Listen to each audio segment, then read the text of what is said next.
Hey everybody, my name is jmartin. This is another 3 versus 4 game. On my team we have 3 players, and the opposing team we have 4 players, and this is the third one of these that I played and the third video I've made. I think this is going to be the last one that I do for a while, at least on this map. I'm sure it's getting repetitive for you. It's getting repetitive for me doing it, but kind of as a moment of personal pride, I wanted to do this one because I don't play like a complete dickhead in this game, I think, if I got everything correct.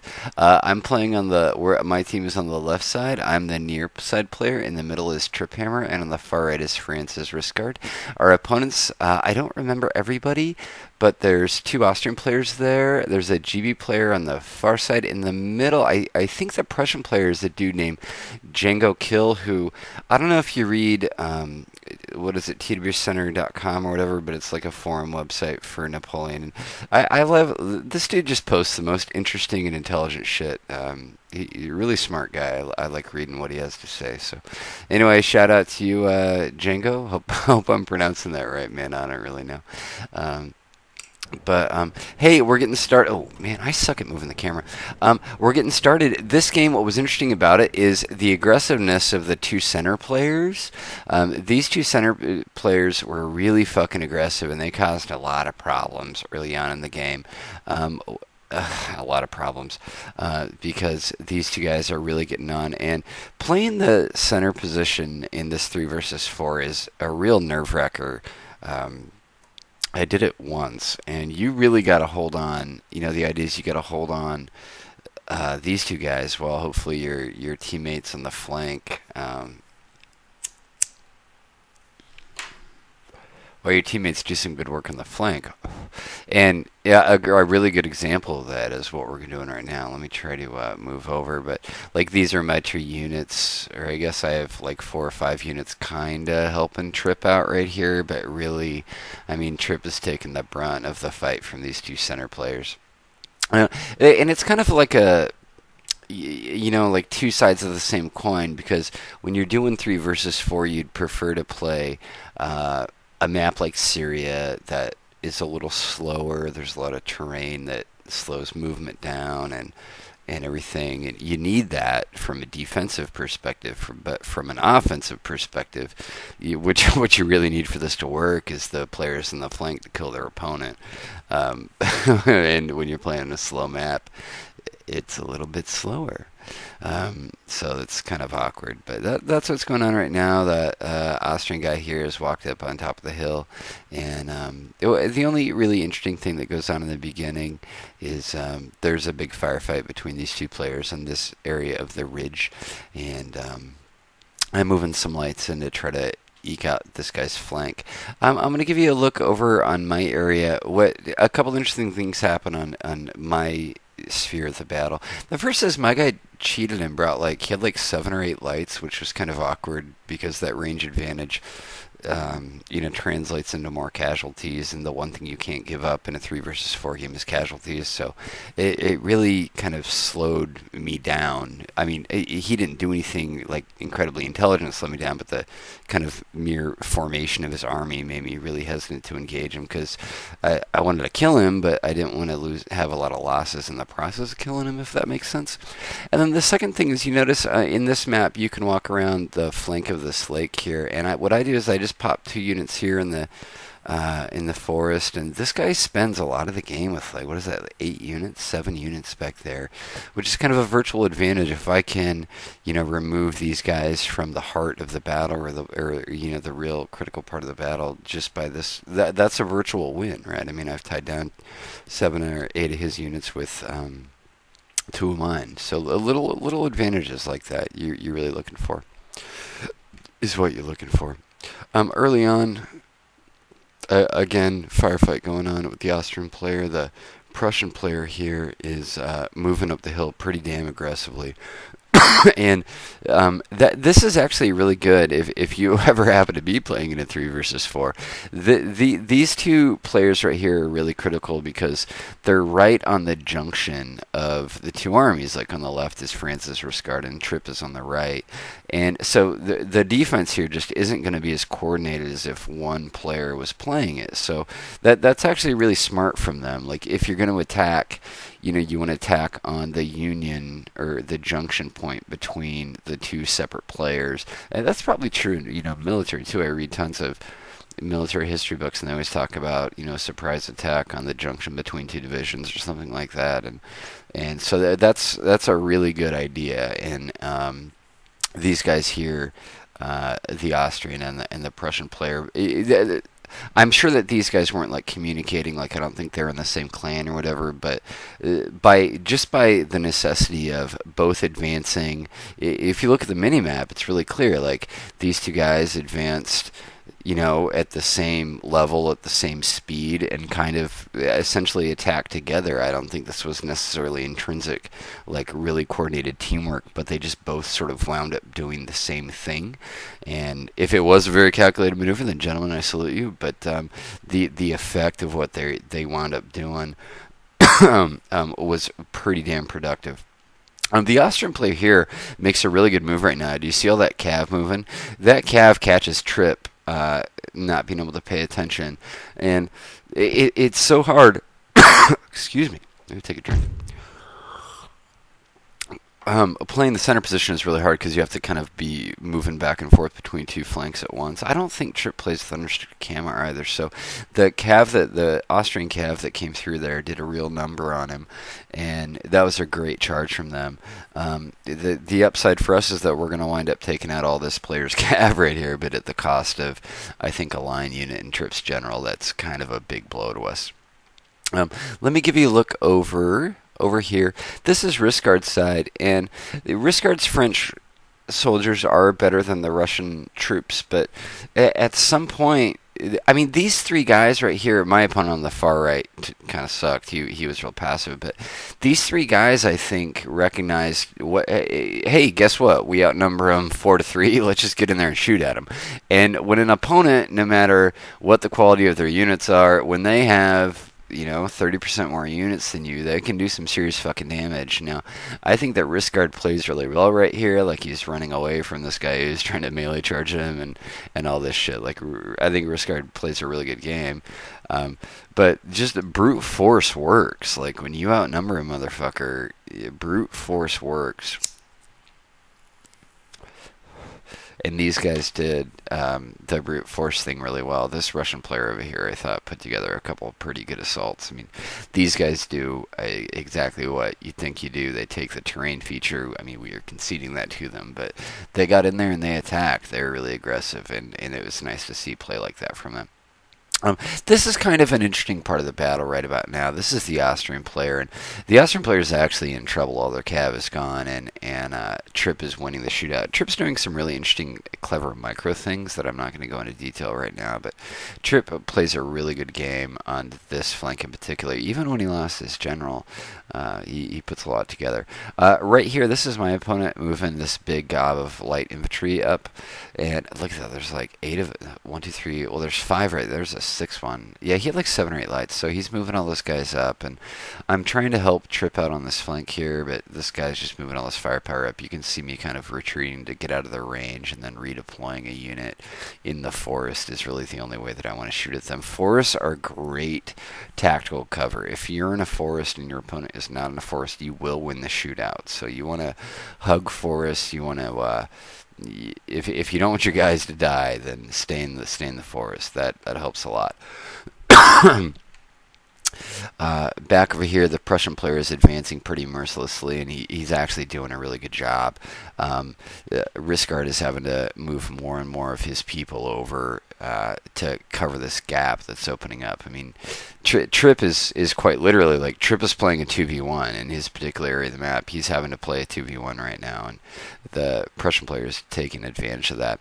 Right here, a development emerges. We're able to route the most of this center player, and you see these units all moving this way. At this point, I just tell Trip, hey man, why don't you get out of here and go engage the Prussian? I can finish this Austrian guy for you. And so Trip starts to disengage and move all his troops over to try to handle the Prussian player that's moving up on our flank. And it's kind of my job right now. This is a look back at what I'm doing.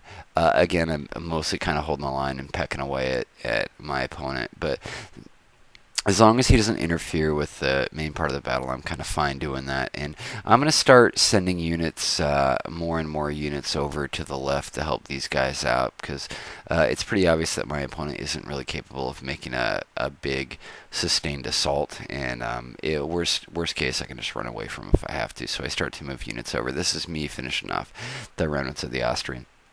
So right about here, what's left of Triphammer's army, he's already killed off the Austrian, the second Austrian player right there.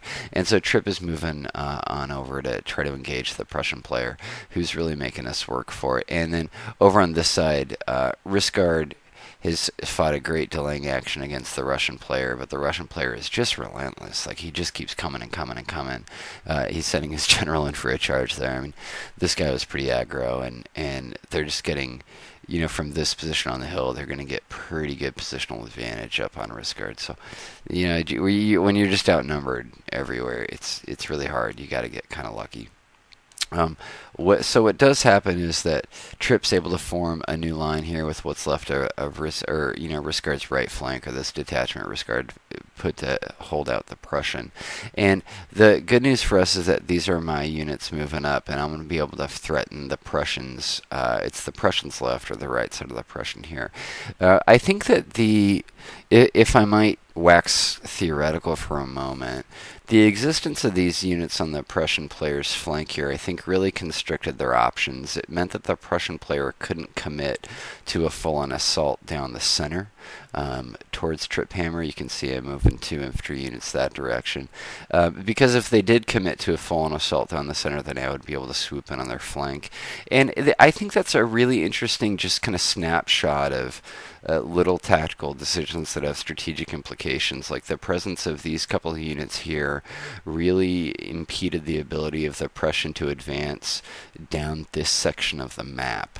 And when this game was going on, I've watched this replay 2 or 3 times now, and when this game was being played, I didn't understand that. And the first couple of times I watched the replay, I didn't understand that. But it's really interesting how you put a couple of units, kind of like pieces on the, you know, like a piece on a chessboard might threaten a square so your opponent can't occupy the square, in the same way that having a little flanking position like this kind of constricts the options available to your opponent, because what you theoretically could do with them. And I think that's a really interesting, just kind of interesting concept. That the more I thought about it, it kind of blew my mind about the complexities of this game, and I think it's kind of interesting.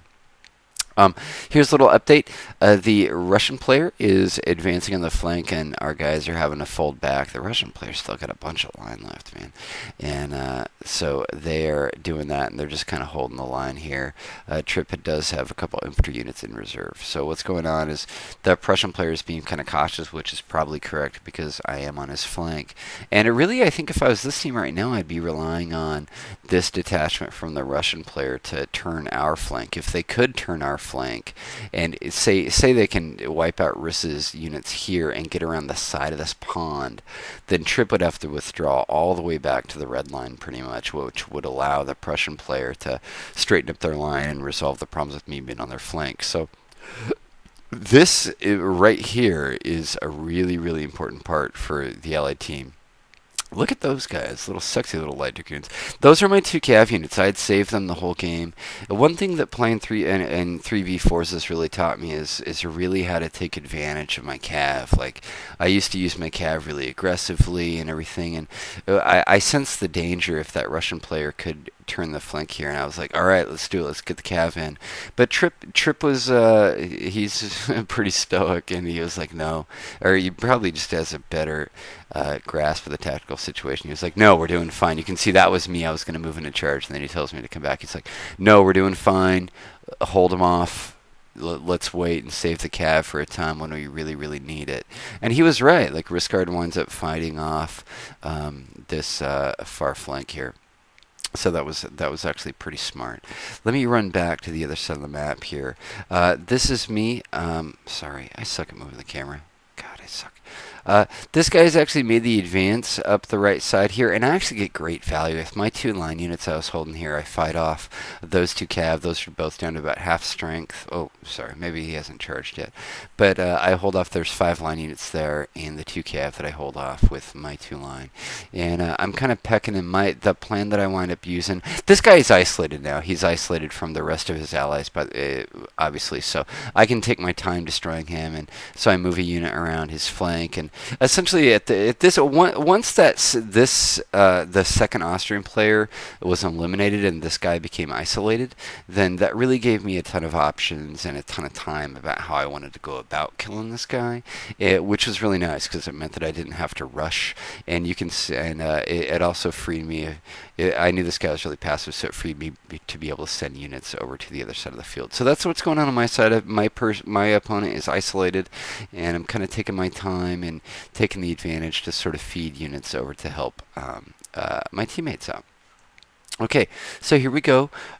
This is me on the flank of the Prussian player, causing them some problems. And this is the extension of the line. It looks like Trip is winning here, but I'm pretty sure that at this point, I think that officially risquard is out of ammunition at this point. This is actually a huge issue. I didn't talk about this earlier, I meant to, but quantity of ammunition was a huge issue for us in this game, because I'm pretty sure that risquard is out of ammunition, and a lot of Trip's units are out of ammo too. A really important thing to remember is that just because a unit is out of ammunition doesn't mean it's useless. Like so many players I see, their units run out of ammo and they just randomly melee charge them. Don't do that. There's a couple good reasons. The first is that a random melee charge is no good. You might have a better calculated melee charge for them later when they'd be more valuable. The second is that you could use them to meat shield for a unit that doesn't actually have ammunition. And the third thing is that you can use them to bluff. Like if all these units are out of ammo and he randomly charges and loses, well then that guy could get on Trip's flank. So every unit that you have alive, every soldier that you have alive is valuable, and it holds value. So you want to save those units as much as you can. This is a look at Trip's line versus the GB player. I kind of make a dumb mistake there, and the Prussian guy roused me. He has better lights than I do. Who'd have thought? But that happens to me right there. Our guys are pulling back again, trying to conserve ammunition. Really what they're trying to do is they're trying to buy time for me to move more units into this area of the battle. Like this, if you just took the snapshot here, this is actually really, really close in terms of balance of power or how many forces everybody has. And if I was better at the game, I probably would have been moving more elements of my army that direction to affect it faster. But instead, these guys do the right thing. Like when you're losing or not able to be as aggressive as you want, you just have to buy time. And so our team is just really buying time for me to be able to release units to come over. And there you see I'm moving 2 light infantry units over. I think I'm going to start moving a couple more line units over these guys in a little bit. This is kind of the climax of the battle against my opponent on the far right. I'm able to get around his flank. He had kind of moved into a bad position. Honestly, I don't know what a good position would have been for him right there, but he kind of gets out of position, so I'm able to get on this flank, and I'm able to start chasing him. He runs away towards the corner there, and again, another look back, that's him retreating from that assault that he had tried to make there. So what I'm able to do right now, kind of coming to the end phase of the battle, is these guys are pretty much out of ammo, so they can't do shit. And what we're waiting for, actually, I think these 2 lights are out of ammo too. But what we're gonna have to do is shoot it out with these guys one way or another. Now, I obviously don't know if the opponents had ammo at this point. The battle had been going on for quite a while, so a lot of their units were probably either out or pretty low, but I have to think that they had the advantage here. So they're kind of forming up. That's me moving another line unit. You can see a 3rd line unit is moving this direction. And there's a bit of a lull right now as I continue to chase this entrapped Austrian player around. And yeah, there I'm starting to move a fourth and a fifth unit over. You can see. So what's going on for the opposing team is we're doing pretty good, and as victory over here against this player becomes more and more obvious, I'm able to push more and more units this direction. Now, right about here, risquard engages the Russian player, and we decide that it's a good time for me to send my cav in. Most of these units can't form square anymore, and so, I mean, that fucking unit's walking like, that's so retarded. That's obviously a misclick, but what we do right now is we have these two cav units, the only cav we got, and we commit them right now to just try to eliminate the Russian player once and for all. This is a really great move just in terms of eliminating the Russian player. However, two ways you can look at this. Either A, I'm not very smart, or B, the opponent was pretty good. You see those Prussian Lancers coming in? I wasn't even looking at this. I was concentrating on my other side of the battle. And after I killed the Russian guy, I'm just kind of leisurely walking away. The Prussian guy completely senses a good opportunity, and his Lancers fuck me up. This was some great cav work from the Prussian guy. I mean, he fucking owns that light dragoon unit. That was really healthy. About this time, I actually notice it, and I start to run back, and I think I get risquard to form a square for me to run through. But again, his micro is good, so he just retreats his fucking cav. Like, this guy pretty much just got a free cav unit off me is what happened, because I'm retarded. And so that was really nice cav work from the Prussian guy right there. Obviously, yeah. See, that's me running back through risquard square, and he's gonna pull those Lancers back. He sees the square. That's a good, really good example of, you know, I say all the time that this game isn't about fast micro; it's about intelligent micro, and I obviously was not moving my camera in very good ways there. I was focused on the far side of the map where I'm trying to kill the Austrian guys. So that was a really good example of a heads-up play from the Prussian and kind of a bonehead play from me. Right here I do have a really good thing going. I have a light infantry unit that has ammunition left, and so I'm able to shoot these two units on the Prussian guy's flank. I think I'm going to start doing that right now. Sorry, I'm coughing so much. And then I'll look back over to my side. This is me taking out the remnants of the Austrian guy. He doesn't have a lot left. And I think his general died recently. No, his general's still alive, my bad. But he charges all his cav into the square, and so he's going to be dead pretty soon, is what's going to happen. So I'm going to kill that Austrian guy. Now, this is the actual dramatic part of the battle, and if we were in a movie right now, this is where, like, the climax, or Act 3 would begin right now, the dun-dun-dun-dun-dun. These guys are pretty much out of ammo. I think risquard at this point is completely out of ammo, and risquard can't form square. You see that? That's the same fucking Lancer unit, man, but that Lancer did so much good work for them. Risquard at this point calls no joy. He says, dude, I'm dead. I can't form square. I got no ammo. I'm dead. And you can see that risquard's just charging everything he has into that line unit up there to try to take as many bad guys out with him as he possibly can. That's kind of his last hurrah. That's my cav that I foolishly sent in a situation that I shouldn't. I think if I'm lucky, I might take the Lancer out. I don't really remember what happens. And Trips is just kind of sitting there. But these guys are pretty much defenseless at this point. Both of them have run out of bullets, and they can't shoot. There's still a fucking Russian unit going, man. Like, shit. What the fuck? And at this point, things are looking really, really bad for us. Really, really bad for us. We do have my couple units on the hill there, but what's going to come out of this engagement is just better melee from these guys. Their general's still alive. I wonder if it would be different if Tripp's general is still alive here, because he takes a real beating in the melee game, and what kind of winds up happening is that their units they just run out of they're just exhausted. You know, they just run out. They just run out of gas, and the opponents are finally going to break this section of the line. But there's good news. This is where we start to hear the happy climactic music. Dun, dun, dun, dun, dun, dun, dun. And that is, you see all those beautiful bitches right there? That's my fucking army, baby. They just killed that Austrian fuckhead, and my fucking army is rolling over. I got about 10 units left. All of them have bullets, and at this point, morale on our team was not terribly high because Trip and Riss had just died, and they're like, blah blah blah. And I said, hey, don't worry, fellas, I'm coming for you. I'm coming for you, and my whole fucking army is coming for you, and all of these guys have bullets left. It turns out that I didn't need the bullets. A couple melee charges with my units here went a long way.